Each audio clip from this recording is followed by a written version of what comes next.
welcome to Light Reading with Terry Kowalczyk, your author and host. Today I'm going to read to you an excerpt from my book, Like Mortal Love. Now, the cover was created by Blue Harvest Creative.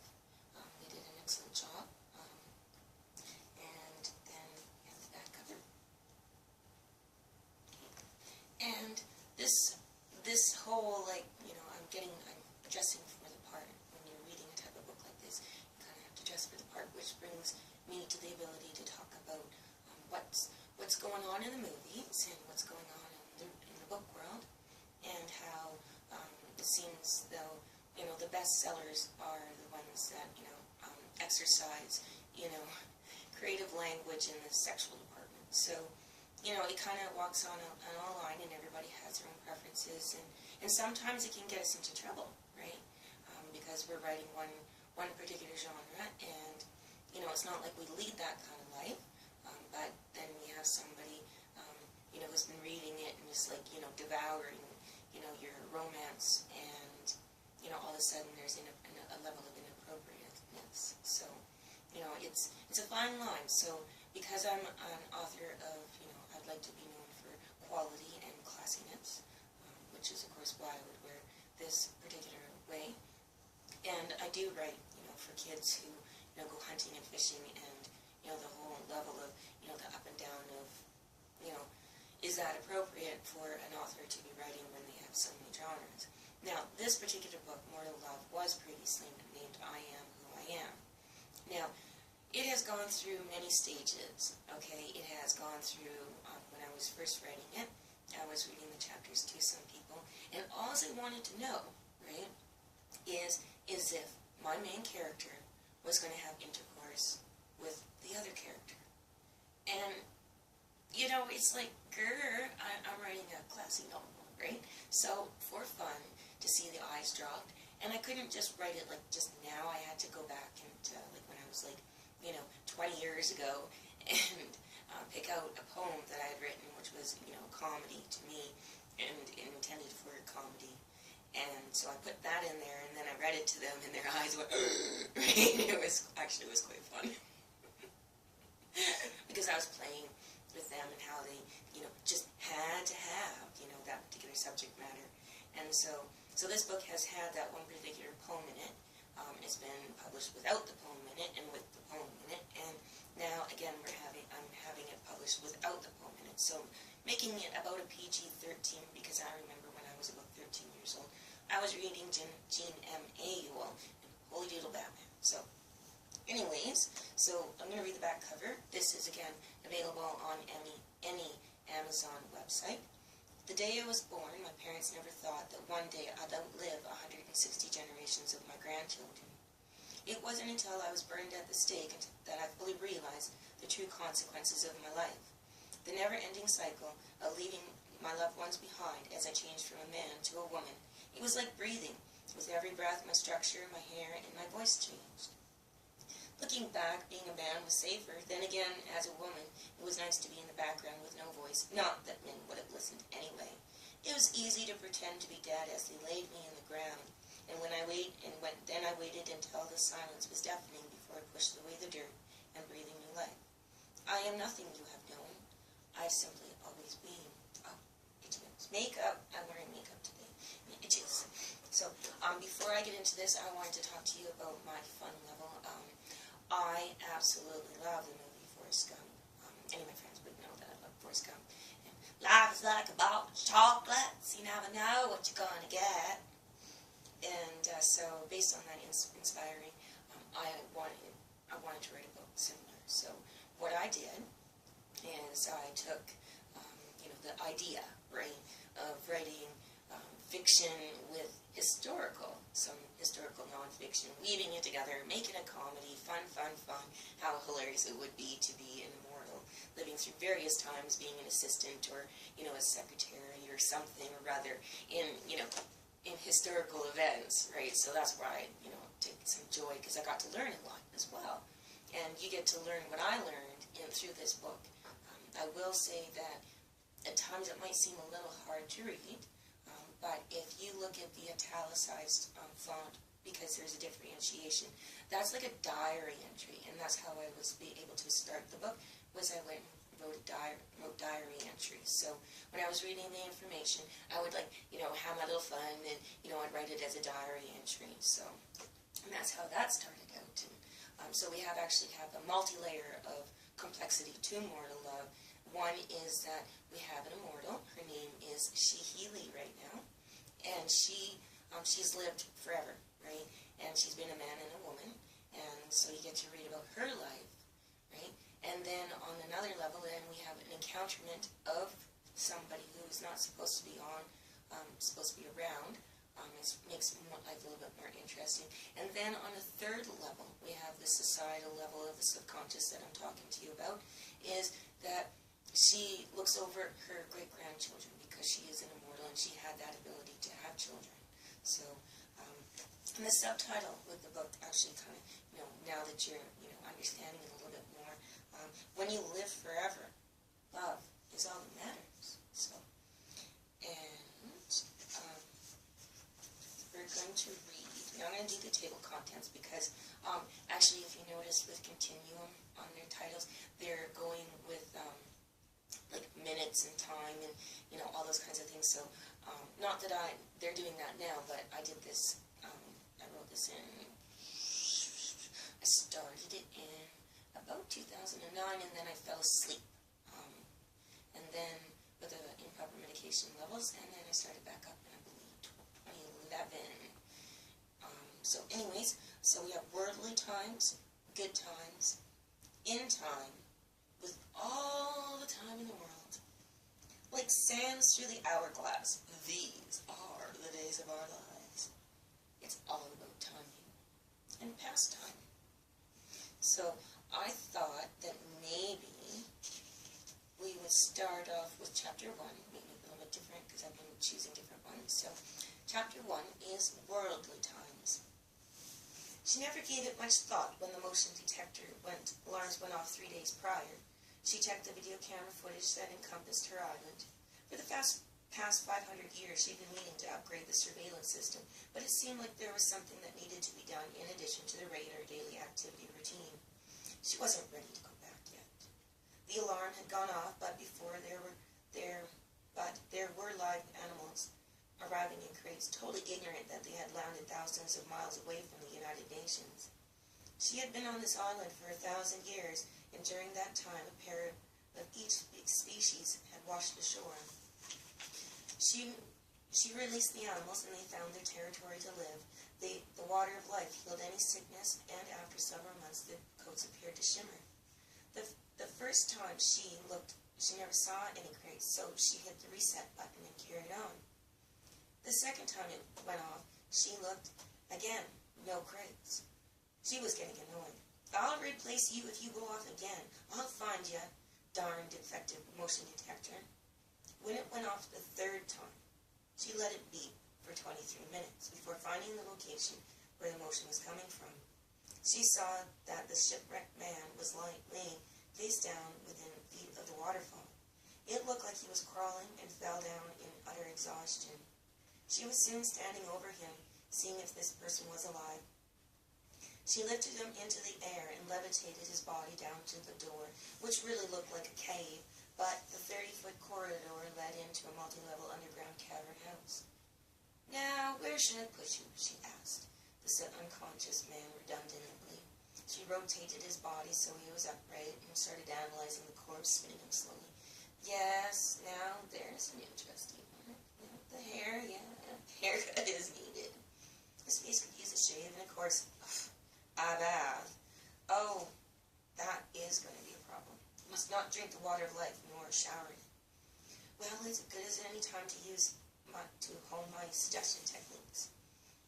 Yes, you shall believe the hot water comes from a well, and not reality, which is ocean. You will feel clean and refreshed. The man stirred with a raspy, dry voice and whispered, "Oh, boy, where am I?" She replied, "I am Shi Li, and you washed up on my perfect island, far from the United Nations. I just ran out of bottled drinking and cooking water, so I'll go and do some shopping. Take a rest in the blue room while I'm out. What did you say your name was? I didn't. It's Nicholas Hardy. I was named after some guy in a book. Too thirsty to say more, Nicholas replied. She said, I'll be right back with some water. She teleported to a city on the massive continent called United Nations, bought 4 11.4-liter cooler jugs, a case of bottled water, and enough groceries for a week. She used her credits card, hoping that it would work, and there'd be enough. She hadn't used her account in years. Quickly paying, she teleported back to her home and gave Nicholas a bottle of water when he stirred from putting the groceries away. Thanks, I really needed that, he said. She said, you have me very curious to know more about your need. Tell me more, please. Nicholas replied, all I can really tell you is that one of my ancestors who lived in the 20th century liked some books about a rock of immortality. I prefer to be called Nick anyways. She was in a state of awe. There was a brilliant and sensational author named J.K. Rowling that wrote one of the most popular young adult series that enthralled billions of people in the 20th century. Her first book, Harry Potter and the Philosopher's Stone, is loosely based on this historical fact. There was a man named Sir Nicholas Flamel who owned it. I was that man. That was when I decided I'd never use a different name other than she, he, Lee, or she, he, Lee, because I discovered how to turn mercury into gold. I made the Philosopher's Stone, or its story up, to cover up my true immortality. To have an effective decoy, I built a custom mahogany engraved box with plush royal purple velvet and what I considered a mysterious translucent stone. I held 14 hospitals, 3 chapels, 7 churches, and hundreds of widows and orphans back in the 1380s. I had to leave Paris because of my generosity. It was getting too dangerous to live as a wealthy person, which is why I live on this island alone and watch over the population, but I am not as interactive. My heart can't take these people who have unknowingly become walking sins of the flesh, exhibiting dismissal of all the 10 Commandments we're supposed to follow.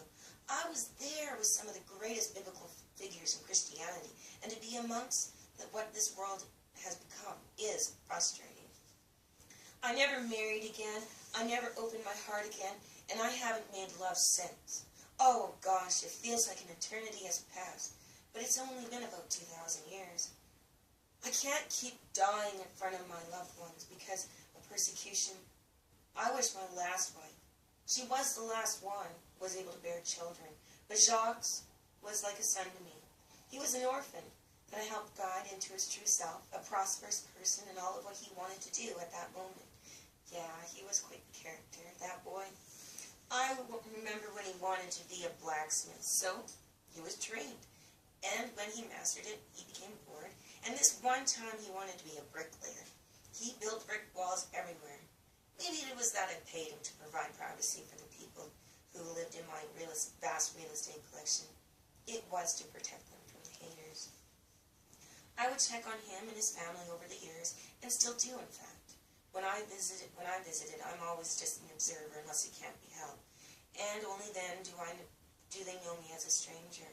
I've made sure that when they've been going through hardship, that I've provide for them with what they need through a non-profit organization. Which reminds me of this one time when Robert, number 127 out of Jacques' 160 generations, bought a lottery ticket, and I rigged it so that he won the whole jackpot. The family was going through some major hard times. He was trying to make his dreams come true in every financial way imaginable. I never let any of them happen because that wasn't the way they needed to succeed. It wasn't until the things were going on the proper up where I said he won the lottery. This turn of events for his family affected generations after him, ensuring full potential is reached. Which reminds me, back in the early 20th century, I created If You Have a Dream Foundation. At the time, the employment rate was low, and so many people were low income, and minimum wage was $9 an hour. Crazy that they used to use money back then. Now it's just credits, lol. I felt sorry for them because the cost of living was greater than most of their financial ability. Those were great times watching people who had dreams turning them into successful reality. It warms my heart remembering how happy they were. All that stress was off their shoulders. But I wasn't satisfied with one world-changing event, so I had to create a hilarious named nonprofit called the Funny Bone Foundation. I was usually a freelance reporter whenever a representative paid off a house in foreclosure.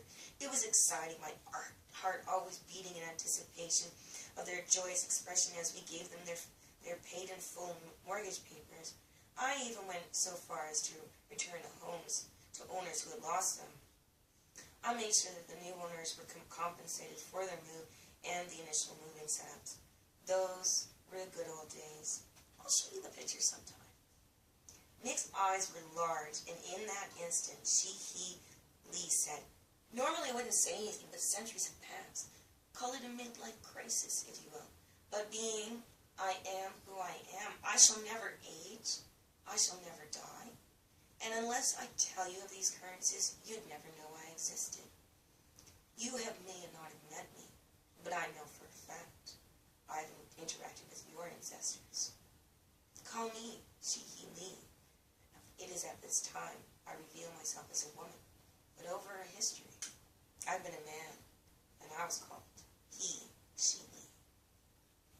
The day I was born, my parents never thought that one day I would outlive 160th generations of grandchildren. It wasn't until I was burned at the stake did I fully realize the true consequence of my life. This never ending to leave my loved ones behind as I changed from a woman to a man. It was like breathing. With every breath, my structure, my hair, and my voice changed. Looking back, being able to be a man was safer.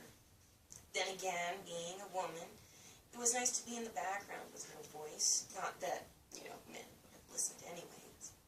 I pretended to be dead, and they laid me in the ground, and I waited till no human sound could be heard, and then I pushed the dirt away and breathed new life. The sound of snoring stopped her from carrying on. She laughed. That's a noise I haven't missed in 1,000 years. It's been a very long time since I spoke out loud to someone. Nick woke up to a delicious aroma of steak, mashed potatoes, and corn ready for consumption. She had the table set and took some of her key clothes for Nick to change into. "Hi, are you feeling better?" Nick nodded. "It felt good to sleep in bed again. I've been working my way up from the shoreline for 3 days." She blushed. "Yeah, sorry about that. You weren't my usual ocean gifts that wash ashore." I figured my motion detector needed to be replaced. It was past due, but here you are. I didn't overwhelm you, did I? You brought back a flood of memories, and it felt so good to finally tell someone. You are the first person I've talked to in over 1,000 years. Did you know what it's like listening, wanting to sing, to do, but unable? They don't understand why or how. It'll be too much for them. Heck, it's too much for me even. Sorry, here I am going on and on about myself. Tell me all about yourself. Over dinner, I decided to do the good old home cooking that Mom used to make. Nick hadn't said much, mostly because he was salivating profusely. It smells divine. I haven't eaten organically cooked food in 10 years, since they replaced it with these flavored gummy cubes. Hearty and delicious without the dishes. That's how they sold it, and at 2 credits, it solved world hunger. She laughed. I'm sure they sold billions in 30 minutes when they launched their first commercial. Have you heard the prices of organic food lately? I heard that 1 week can cost 50,000 credits. Nick laughed. I'm guilty of switching to Instant Meal, but I never knew it was that much. Things must be getting scarcer. This is delicious. Thanks so much. She asked, "Where are you from? How did you end up on my island? Where do you work?" Nick swallowed a bite. "I'm from Washington, D.C., and I ended up on your island because I wanted to sail around the United Nations before I was supposed to captain a cruise spaceship on February 14th, 3489 for its maiden voyage to search out new galaxies to infinity and beyond." She replied, "I hate to tell you this, but it's March 14th. Nick didn't appear surprised. A major storm crashed my navigation system. I thought I should go around our Earth before I left it for the last time. It rained for a week and the waves literally launched me from one wave to the next for days. Finally, my boat split, leaving me floating on a raft. I don't know how long I was adrift, but in the middle of the night, a freak wind blew the raft crashing into your island. She noticed his plate was empty while hers was full. She was lost in his baby blue eyes. Before I forget, I found some of my clothes from when I was a man, and I have a bathing system set up for you. The water from the tap is undrinkable and unbathable. I have special water brought in for you, so please use it. It may seem strange that I asked, but the water will make you really sick. Nick looked puzzled. Can you drink it and bathe in it? She lied. Yes, but it's only because I'm used to it. And when I started consuming the water way back when, it was painful, like someone took a knife and twisted it into your intestines. Nick flinched in momentary ghosting pain, that's what it should say. After dinner, Nick went to the couch and the 5 TVs on the wall. Wow, you must really like TV shows, she smiled. Oh, those aren't TV shows. 4 of them represent each descendant of one of my children, and the other is the 160th generational child of Jocks. Nick crinkled his eyebrows. How did you get it so that you can see them in every building? She winked. That's the secret. One of the TVs showed a black screen. Nick asked, "That one sleeping?" She jokingly checked the time. Nope. I'm not paying attention for a while. I get tired of seeing those repeating unhealthy behaviors. I try intervening, but I found if you do say something, they don't do it. So Nick laughed. Have you ever told them not to do something, but really wanted them to do it? She laughed hard. Yes, and I can tell you that it works. Nick roared. She advised, while you were sleeping, I set up a bathing system for you, and when you're done, I'll give you a haircut. About all the things that you would need, so if you like, I'll show you how to use it. Nick breathed a sigh of relief. I was hoping, but anyways, show me the way. She had the pump system going from the ocean to having it available on tap for the bathroom, sink, and tub. Nick's eyes bulged. How long was I asleep, or are there others living here? She smiled with an arched eyebrow. You slept 24 hours. I've lived a very long time, and I've learned many trades to perfection. I've recreated many machines. Nick replied, yeah, thinking about it, I had a lot of time shipwrecked. Well, I can't stand myself anymore, so she interrupted. I'll leave you to it. If you put on the robe when you're done, I'll give you the haircut. Nick felt human again after removing months of grime. I'll take you up on that haircut. She replied, have a seat, and I'll tell you how I built my multi-cavern home. Nick smiled. This should be good. She started while cutting his hair. As you're gathering, I am immortal. I have an eternity to create and dig basically whatever I want, and I'm doing it. I spent a whole day picking flowers from all over the world. That was a fragrant day. The smell of lilacs, flowers, and tropical forests, and the wild tiger lilies in North America were almost heavenly. I felt like I was wrapped in a blanket of perfume. The tulips in Holland were magnificent. The gardeners were always on the lookout for me. I used to visit every week to replenish my floral bouquets and figure out how tulip bulbs are created. But I've never been able to figure it out, but then again, I never really tried. I mean, do I really have to know every secret? I always wanted to try perpetual motion. That is a great mystery to solve. Everyone says you can only get out what you put in. But I was there when John Bessler invented the perpetual motion wheel. That was his first invention. It was crude, but it did show the makings of an object rotating constantly without having to maintain it. His third one was the best. He made it so that you could haul dirt and dig it for you, and the best part is that no water is required. I started with the cave entrance and slowly went 30 feet below ground. It was great with the rotating buckets, removing the dirt, and it being caught by a basket, and finally a wheelbarrow accumulates it. And when I made the living room, it was was almost like watching a train of buckets heading up and down the hallways. When I got tired, I rested, and everything else kept working. I originally thought about having 4 rooms that joined the main area, but after the 4th room, I thought, well, I've gone this far, I might as well keep going. Nick laughed. I guess that's the thing about perpetual motion, is that it just doesn't stop. It just keeps going. When she was finished cutting his hair, she asked, would you like some bottled water? Pardon me. Nick replied, sure, thanks. She opened the fridge and took out a bottle, then turned on the tap of the water pipe and filled her glass. Here you go. Nick was puzzled. Why aren't you drinking the bottled water? She answered, well, I have to drink tap water because we ate food from the United Nations. Nick asked, what does that have to do with anything?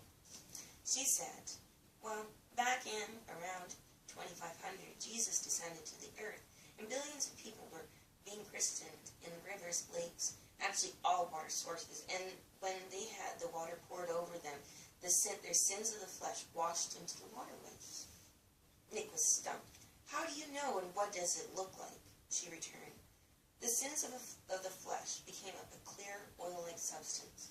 I know all about it because I was there. That's why there's only one landmass. 1,500 years ago, there were multiple oceans separating the land masses, but with all the sins people committed, it was too much, and so the land collided. Nick gasped. So, you mean that I should say that I've been drinking, eating, and bathing in sin since I was born? She answered yes. Nick argued, I don't believe you. The earth has always been like this. She went over to the bookcase and took down her globe that she bought when the land masses were started shifting. Do you see this? Nick retorted. Yeah, what planet is that? She replied, Earth. This is what it looked like in 2498. Nick demanded, give me that. She handed it over. Here's a copyright date. Nick grabbed it and examined the circumference. Hey, there's lots of names on here, provinces, but they said it was they were countries. She said, well, when it all became one, the countries had to acknowledge that they were left behind, and civilians became angry mobs. They needed to act as one unit to get everything under control. Nick scoffed. You're lying! She shook her head. You're reminding me of why I haven't talked to anyone. It's unfortunate that your body isn't purified, but you're going back to the United Nations as soon as it's time. Here, let me take you to my photo collection. They descended into a lower level where it was an exact replica of upstairs. She opened the door, labeled Funny Bone. There were multiple layers of photos with families, some with tears streaming down their faces, others had children jumping with great enthusiasm.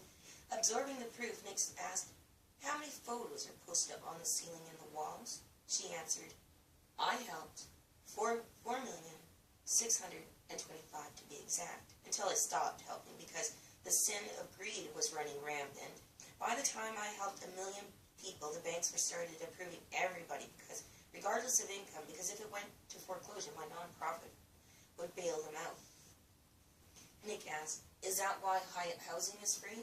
She replied, yes, the need for housing was too great, and the real estate prices exceeded the capacity of low to middle class people.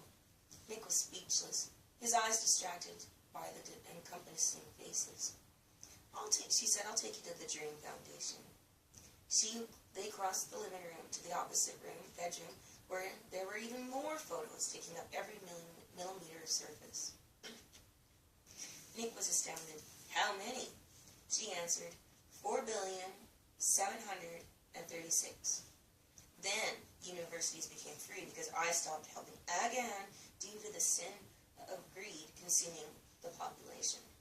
Nick asked, is that when I was 6 years old I wanted to be a captain of a cruise spaceship and I was entered into flight academy?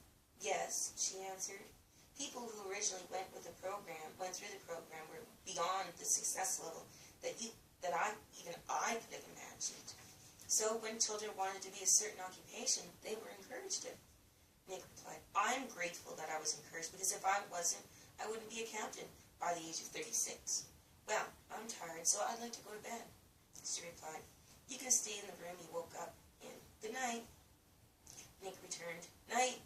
She waited until he left the room, then tuned into the events of her descendant's day. And that would be the end. And I hope you enjoyed chapter 1 of Mortal Love. Before I forget, of course I usually do, I did receive, when it was I Am Who I Am the first time around, self-published, it did receive a couple of 4 out of 5-star reviews, so thank you. Anyways, I'll do another reading at another moment.